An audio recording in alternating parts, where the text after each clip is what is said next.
एक लुट घटना को 24 घंटा न पुरुणु लुटेरा गैंग को धरी पर्दाफाश करिबारे सफल होईछि पाटणागड़ पुलिस। सूचनायोग्य जे गत 14 तारिख दिन बलांगीर जिला पाटणागड़ थाना कंटामाल ग्रामर पूर्णचंद्र कुंभार निज घर को फेरुथिले। एही समय सालेपाली और करलामाल मध्य छकी रही किसी दुर्वृत्त माने पूर्णचंद्र को आक्रमण करी तांकठारे थिबा मोबाइल फोन और नगद 5000 टंका छड़ाई नहीं फेरार मारिथिले।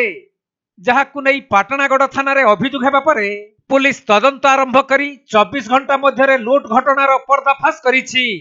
आउ घटना रे संपृक्त 7 जन युवक को थाना को आनी अधिक पचरा उचरा करिबा परे उक्त युवक माने लुट करिथिबा स्वीकार करिथिले। तेणु पाटणागड़ पुलिस सेमानकु गिरफ करी कोर्ट चालान करिथिबा सूचना मिलिछि।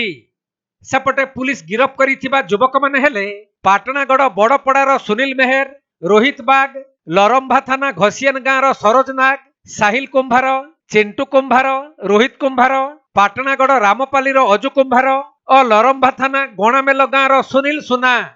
सेमानक निकटरू पुलिस नगद 1200 टंका, गोटे छुरी और एक चापड़ को जबत करिछि।